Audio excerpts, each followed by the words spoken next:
नमस्कार, जोहार झारखंड के इस बुलेटिन में आपका स्वागत। जोहार करता हूँ।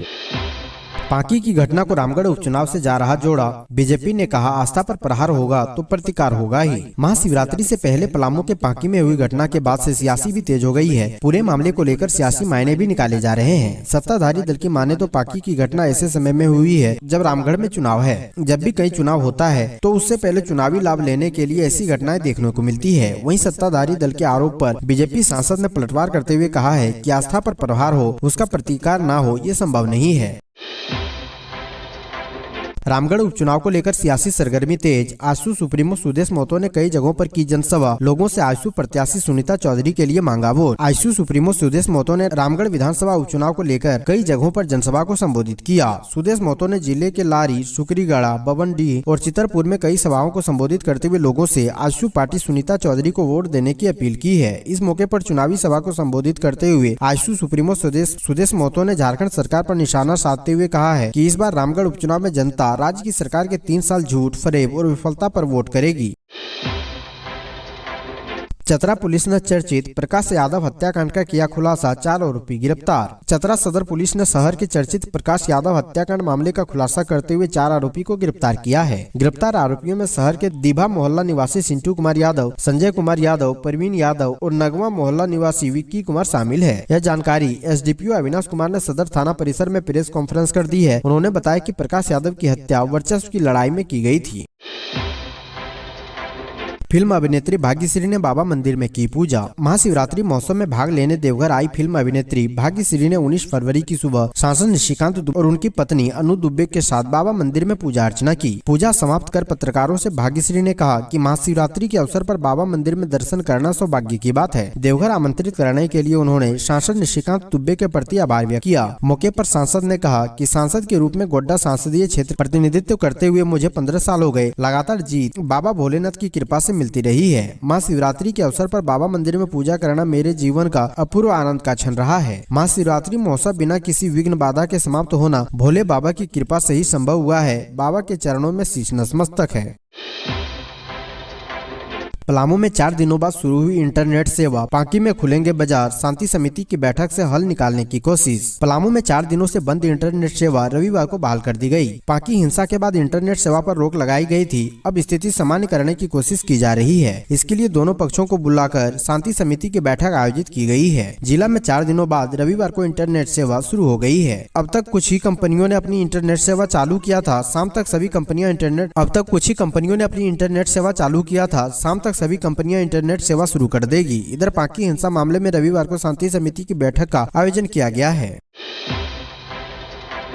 जमशेदपुर के जुगलसलाई में बनेगा फुट ओवर ब्रिज, लोगों को पैदल रेलवे ट्रैक पार करने से मिलेगी राहत। पूर्वी सिंहभूम जिला अंतर्गत जमशेदपुर स्थित जुगलसलाई रेलवे फाटक के पास फुट ओवर ब्रिज और बागवेड़ा के वायरलेस मैदान के सौंदर्यीकरण के लिए चक्रधरपुर डीआरएम अरुण जे राठौर ने मौखिक स्वीकृति दे दी है। जुगलसलाई आरओबी शुरू होने के बाद उत्पन्न समस्याओं को सांसद विद्युत वरण महतो ने लोकसभा में उठाया था। रेल मंत्री ने कहा था कि विभागीय अधिकारी सांसद के साथ स्थल का दौरा करेंगे। सांसद श्री महतो ने कहा कि जुगलसलाई आरओबी के बाद पैदल चलने वालों को 1.25 किलोमीटर की यात्रा करनी पड़ रही है। वे जान जोखिम में डालकर पटरियां पार कर रहे हैं। इसका समाधान होने से जुगलसलाई और बागवेड़ा को लोगों को राहत मिलेगी।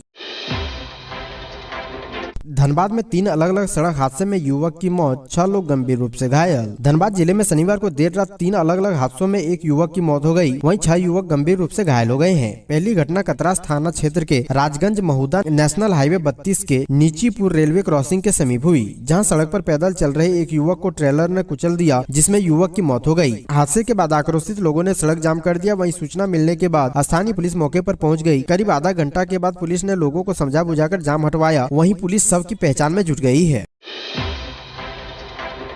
झारखंड में नक्सलियों पर शिकंजा, 38 महीने में 25,709 ऑपरेशन, 125 मुठभेड़ में 33 नक्सली ढेर। झारखंड में माओवादियों व नक्सलियों के खिलाफ लगातार अभियान चलाया जा रहा है। पिछले 38 महीने के दौरान अलग अलग जिलों में नक्सलियों के खिलाफ कुल 25,706 अभियान चलाए गए। 11,868 LRP यानी लॉन्ग रेंज पेट्रोलिंग चलाए गए। इस दौरान 125 मुठभेड़ की घटना हुई, जिसमें 33 नक्सली मारे गए। राज्य में साल 2020 से लेकर साल 2023 के 14 फरवरी तक नक्सलियों के खिलाफ 54 इंटर स्टेट कोऑर्डिनेशन मीटिंग हुई, 54 इंटर स्टेट ज्वाइंट ऑपरेशन चलाए गए। इस दौरान झारखंड पुलिस की आत्मसमर्पण नीति से प्रभावित होकर 58 नक्सलियों ने सरेंडर किया। जामताड़ा में घुसा 28 जंगली हाथियों का झुंड, ग्रामीण को कुचलकर मार डाला, गांव में दहशत। झारखंड में आए दिन जंगली हाथियों का आतंक देखने को मिलता है। ताजा मामला जामताड़ा का है। संथाल परगना में उत्पात मचाते हुए 28 हाथियों की झुंड जामताड़ा पहुंचा। जामताड़ा प्रखंड के चलना पंचायत में इस हाथियों के झुंड ने एक ग्रामीण को कुचल डाला, जिससे मौके पर ही उसकी मौत हो गई। इस घटना से गाँव में सनसनी फैल गई है। ग्रामीणों में दहशत का माहौल बना हुआ है। चैम्बर ऑफ कॉमर्स की हड़ताल खत्म, खुल जाएगी खदान दुकान, मीटिंग के बाद लिया गया फैसला। रांची के खदान दुकानों की बंदी को चैम्बर ऑफ कॉमर्स के लोगों ने मुख्यमंत्री के प्रतिनिधित्व के साथ वार्ता के बाद वापस ले लिया है। खदान दुकान बंद होने से राज्य में खादान की कमी होने लगी थी। खदान दुकान बंदी के 4 दिन के बाद सरकार और चैम्बर के बीच वार्ता हुई है। बता दें कि 15 फरवरी को चैम्बर ऑफ कॉमर्स ने कृषि शुल्क बढ़ोतरी के विरोध में राज्य की सभी खदान दुकानों को बंद रखने का निर्णय लिया था।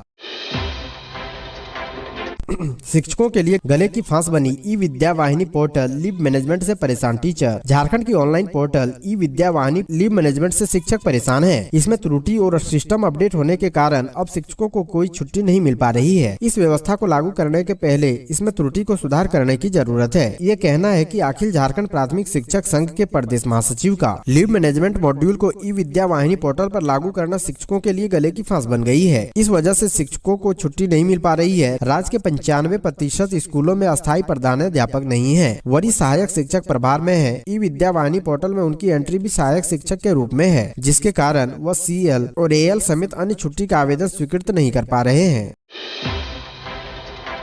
पलामू हिंसा के बाद 3 दिन से भोजन नहीं कर रहे थे बच्चे, स्मार्टफोन कनेक्शन जानकर रह जाएंगे हैरान। पलामू में महाशिवरात्रि के लिए तोरण द्वार बनाने की वजह से 2 समुदायों के बीच हुई हिंसक झड़प के बाद प्रशासन ने जो एक्शन लिया, उससे जिले में बच्चों का भोजन प्रभावित होने लगा। जी हां, प्रशासन के आदेश पर 5 दिन तक इंटरनेट सेवा बंद कर दी गई थी। इसके साथ ही बंद हो गया बच्चों का भोजन। जब तक इंटरनेट बंद रहा, स्मार्टफोन चलाने वाले तो परेशान रहे ही, बच्चों की माताएं भी परेशान रही, जिनके बच्चे ठीक से भोजन नहीं कर रहे थे। ये वो माताएं थी जिनके बच्चों को स्मार्टफोन पर कार्टून फिल्म देखते देखते भोजन करने की आदत हो गई है। जिले में बड़ी संख्या में ऐसे बच्चे हैं जिन्हें स्मार्टफोन पर कार्टून देखते हुए भोजन करने की आदत हो गई है।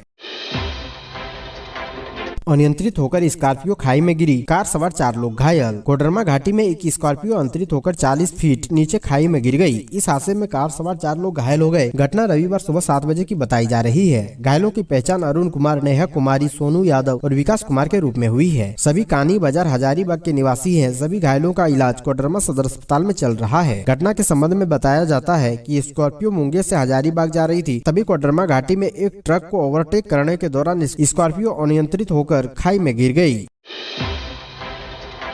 चमरा लिंडा के बाद लोबिन और आदिवासी संगठन मार्च में केंद्र राज्य सरकारों को कसेंगे कसौटी पर। झामुमो विधायक चमरा लिंडा के शक्ति प्रदर्शन के बाद अब झामुमो विधायक लोबिन हेम्ब्रम और आदिवासी संगठन मार्च में केंद्र और राज्य सरकारों को कसौटी पर कसेंगे। राज्य सरकारों को कसौटी पर कसेंगे। लोबिन जहां झारखंड बचाओ मोर्चा के बैनर तले पारसनाथ आदिवासी जमीन लूट, स्थानीय एवं नियोजन नीति को लेकर राज्य की हेमंत सरकार का घेराव करेंगे, वहीं आदिवासी समन्वय समिति आदिवासी बचाओ महारैली का आयोजन कर केंद्र और राज्य सरकार को एक साथ घेरने का काम करेगी। राष्ट्रीय आदिवासी समाज सरना धर्म रक्षा अभियान सरना धर्म कोड की मांग को लेकर रैली के माध्यम से केंद्र सरकार पर दबाव बनाएगी।